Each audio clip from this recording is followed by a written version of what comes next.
Hello friends, इस lecture में हम लोग डिस्कस करेंगे एरनफेस्ट थ्योरम।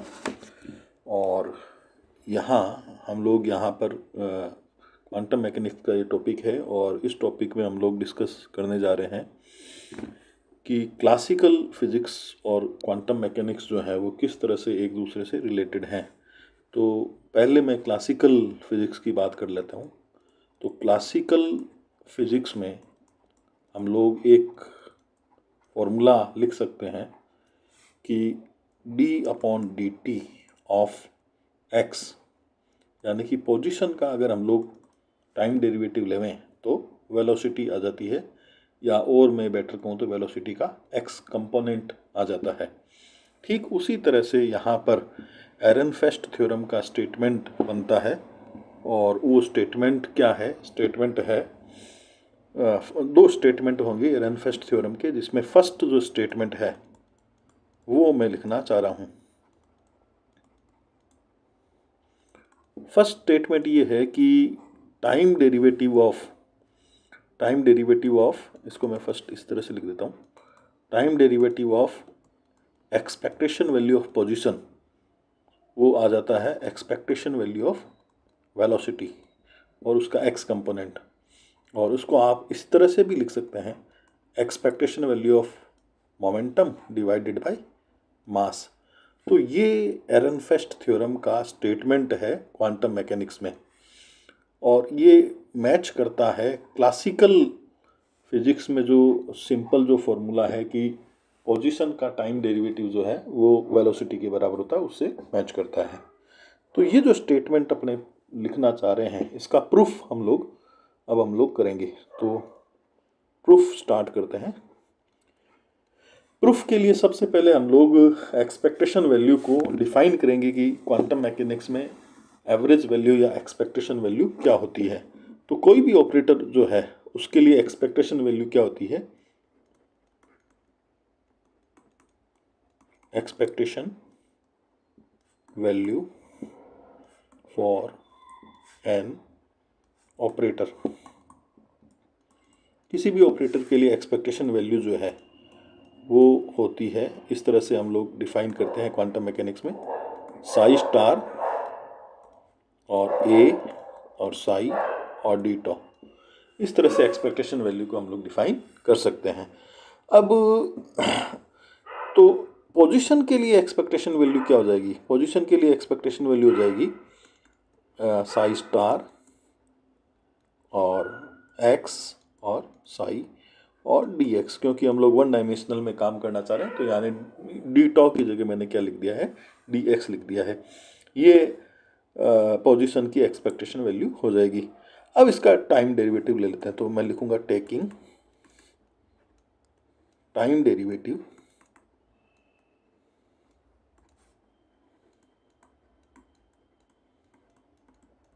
बोथ साइड तो दोनों तरफ हम लोग टाइम डेरिवेटिव ले लेते हैं। तो दोनों तरफ टाइम डेरिवेटिव लेवें तो हमारे पास क्या आ जाएगा? d/dt of expectation value, that is d/dt of Sai star x Sai और डी एक्स। अब ये d/dt इस पर ऑपरेट करा देते हैं, तो ये इंटीग्रल साइन तो बाहर आ जाएगा। और d/dt ऑपरेट कराने का तरीका ये रहेगा कि हम लोग पहले इस पे ऑपरेट करा देंगे और इस क्वांटिटी को कांस्टेंट रख लेंगे, फिर इस क्वांटिटी को कांस्टेंट रख के इस पे ऑपरेट करा देंगे। तो चलिए करते हैं ऐसा काम। तो पहले तो हम लोग इसको ऑपरेट करा देते हैं इस साई स्टार पे, तो D Sai star upon d t, और ये चीज़ कांस्टेंट रह जाएगी, एक्स और साई कांस्टेंट रह जाएगा। फिर हम लोग इसको ऑपरेट साई स्टार को कांस्टेंट रख लेते हैं और ऑपरेट करा देते हैं एक्स साई पे। जब एक्स साई को पे ऑपरेट कराओगे d/dt को, तो एक्स तो बाहर बैठ जाएगा और ये आ जाएगा D psi upon d t, और ये डी एक्स बाहर बैठेगी। अब इसको और आगे बढ़ाते हैं और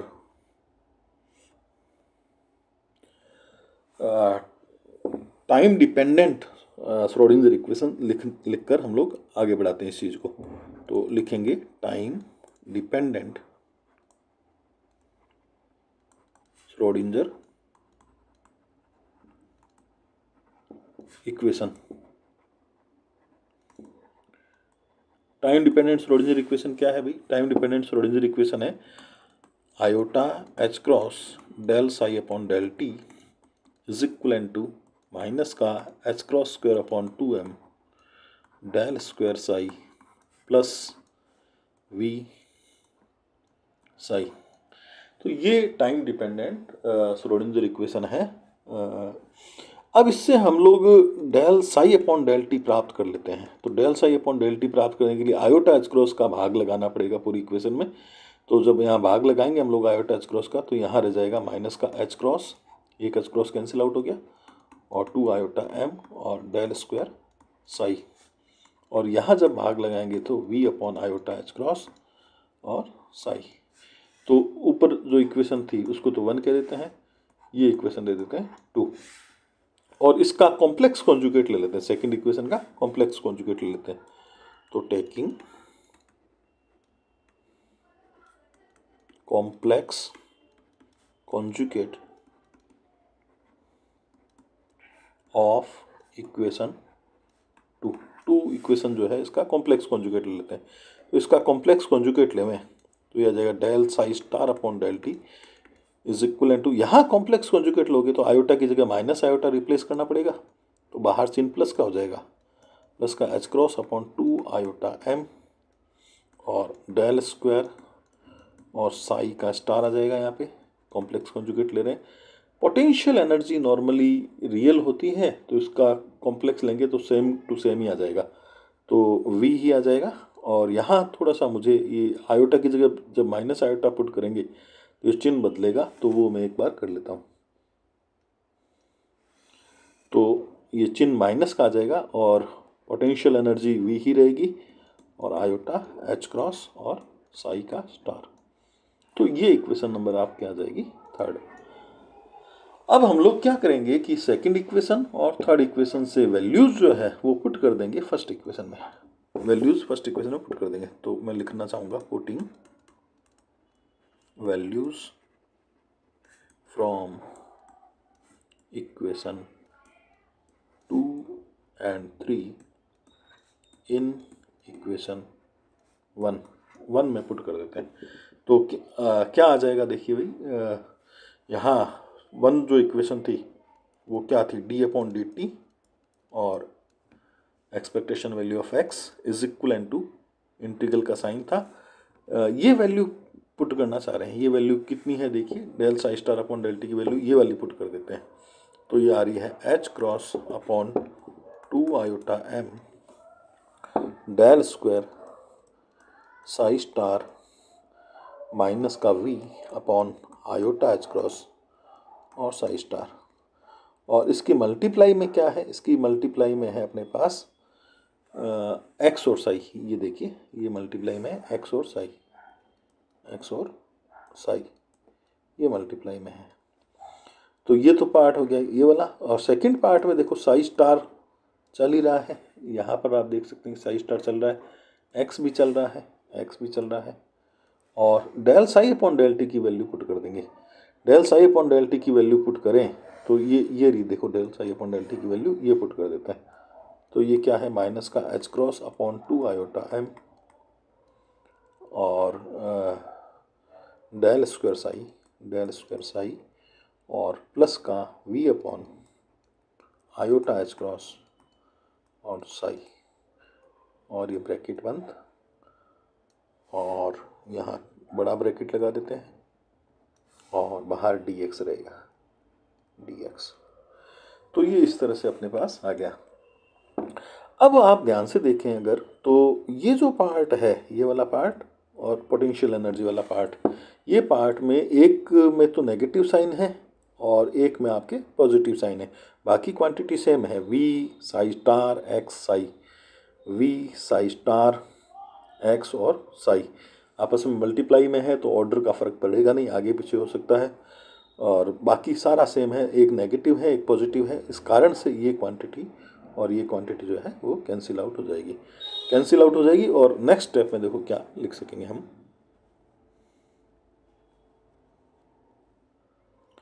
नेक्स्ट स्टेप में हम लोग लिख सकेंगे तो हमारे पास जो क्वांटिटी बचेगी वो क्या है अपने पास, h cross upon 2 iota m, और यहाँ ये बच रहा है डेल स्क्वायर और साई स्टार और एक्स और साई, ये बच रहा है। और इसमें अगर मैं h cross upon 2 iota m common ले लूँ तो नेगेटिव साइन बचेगा, तो एक तो मैं नेगेटिव साइन लगाना चाह रहा हूँ। और क्या क्या बचेगा, देखो साई स्टार बचेगा एक, और एक्स बचेगा ये वाला, और डेल स्क्वायर साई बचेगा, ये डेल स्क्वायर साई बचेगा। तो ये सारा बचेगा, और मैंने बाहर कॉमन ले लिया है एच क्रॉस अपॉन 2 आयोटा, और ये डी एक्स जो है पड़ा है। अब देखिए इससे आगे क्या हो पाएगा, ये आ जाएगा आपके पास माइनस का h cross upon 2 iota m, और यहाँ सिंपल हम लोग वेक्टर अलजेब्रा का यूज कर रहे हैं।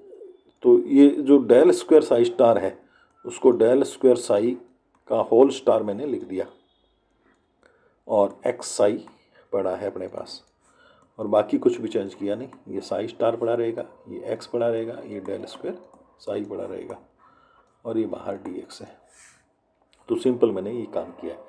अब यहाँ पर हम लोग हर्मिशियन ऑपरेटर की प्रॉपर्टी यूज कर रहे हैं। डेल स्क्वायर जो है वो हर्मिशियन ऑपरेटर है। हर्मिशियन ऑपरेटर की प्रॉपर्टी ये होती है, मैं अलग से अगर आपको बताना चाहूँ तो ये हर्मिशियन ऑपरेटर की प्रॉपर्टी होती है इंटीग्रेशन ऑफ, चलो यही लिख देता हूँ, प्रॉपर्टी ऑफ हर्मिशियन ऑपरेटर।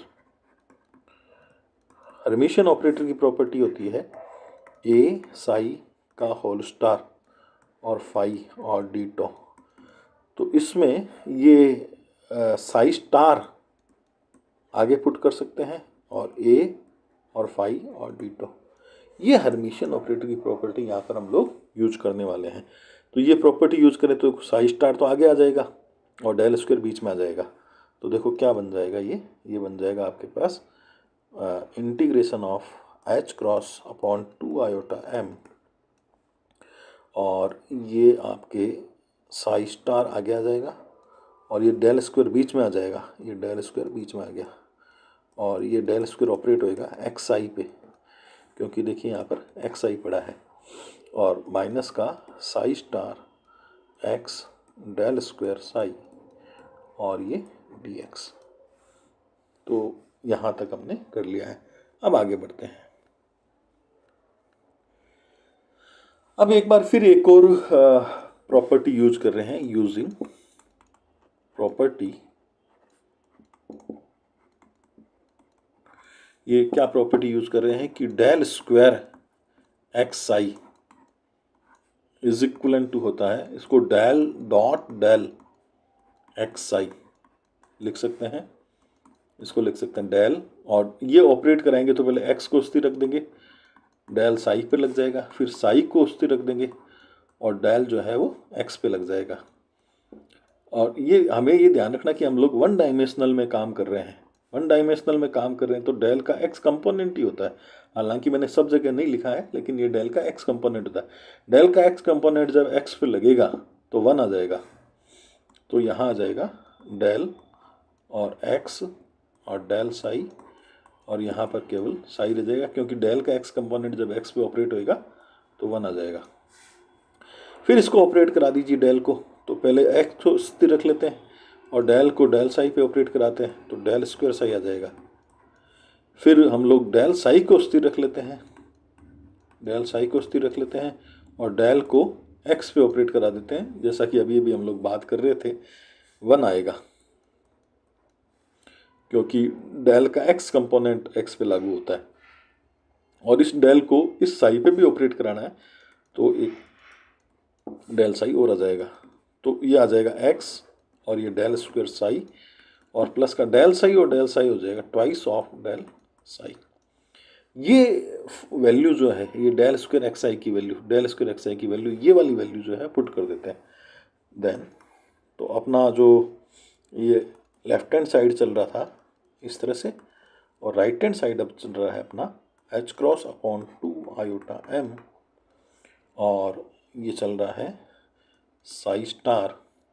ये वैल्यू पुट कर देते हैं, ये वैल्यू है आपके पास x del square psi plus का 2 डेल साई, ये वैल्यू पुट कर देते हैं इसकी। और माइनस का क्या चल रहा है, माइनस का चल रहा है साई स्टार और एक्स और डेल स्क्वायर साई, और बाहर क्या है डी एक्स। तो यहाँ तक हमने कर लिया है। अब क्या करने जा रहे हैं हम लोग कि अब ये आप देखिए ध्यान से, तो जो फर्स्ट टर्म है इसकी psi star x del square psi, और ये लास्ट टर्म जो है psi star x del square psi, ये कैंसिल आउट होने वाली है क्योंकि चिन्ह इनके ऑपोजिट हैं, और ये कैंसिल आउट हो जाएगी। ये कैंसिल आउट हो जाएगी तो अपने पास क्या रह जाएगा, देखिए h cross upon 2 iota m, और ये रह जाएगा देखिए साई स्टार रह जाएगा एक, तो ये साई स्टार, और रह जाएगा ट्वाइस और del psi, twice del psi, और ये बाहर जो डी एक्स पड़ा है वो डी एक्स, ये रह जाएगा। अब एक तो 2 से 2 कैंसिल आउट हो गया, और थोड़ा सा बस अब एडजस्टमेंट करना है। साई स्टार को मैं आगे लिखना चाहूँगा, आयोटा को ऊपर ले जाऊँगा तो माइनस आयोटा आ जाएगा। एच क्रॉस पड़ा ही है और ये डेल भी पड़ा है, इसको मैं एक ब्रैकेट में लिख देता हूँ, और ये साई पड़ा है और डी एक्स, और अपॉन वाला जो एम है वो भी मैं लिख लेता हूँ, तो ये अपॉन में एम जो है वो भी लिख लेता हूँ। आप देख सकते हैं कि ये मोमेंटम ऑपरेटर है, ये आयोटा एच क्रॉस डेल, ये मोमेंटम ऑपरेटर है, और बेसिकली ये डेल का एक्स कंपोनेंट होने के कारण ये मोमेंटम का एक्स कंपोनेंट है, ये मोमेंटम ऑपरेटर का एक्स कंपोनेंट है। तो ऊपर देखो क्या वैल्यू बन गई, साई स्टार और ये मोमेंटम ऑपरेटर और ये साई और डी एक्स, तो ये बन गया आपके पास, ये मोमेंटम ऑपरेटर की एक्सपेक्टेशन वैल्यू बन गई। अपॉन में एम चल रहा है, अपॉन में एम चल रहा है, तो मोमेंटम अपॉन मास जो है उसको वेलोसिटी का एक्स कंपोनेंट भी हम लोग बोल सकते हैं। तो इस तरह से ये प्रूव होता है अपने पास कि देयरफॉर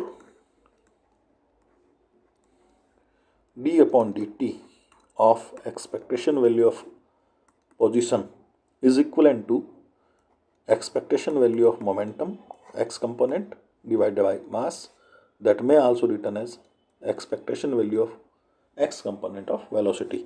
तो ये तो 1 डायमेंशनल फॉर्म है एरनफेस्ट थ्योरम की, 1D फॉर्म है। एरनफेस्ट थ्योरम का जो पहला जो स्टेटमेंट है उसका 1D फॉर्म है। 3 डायमेंशनल फॉर्म भी कुछ इसी तरह से हम लोग लिख सकते हैं, और 3 डायमेंशनल फॉर्म क्या हो जाएगा, d upon d t of r that is equal to p momentum operator upon mass, that may also written as velocity. तो ये आपके 3D फॉर्म बनती है। तो ये हमने आज टॉपिक किया है एरनफेस्ट थ्योरम जो है उसका फर्स्ट जो पार्ट है वो हमने आज ये टॉपिक किया है। नेक्स्ट लेक्चर में हम लोग सेकंड पार्ट करेंगे। Thank you.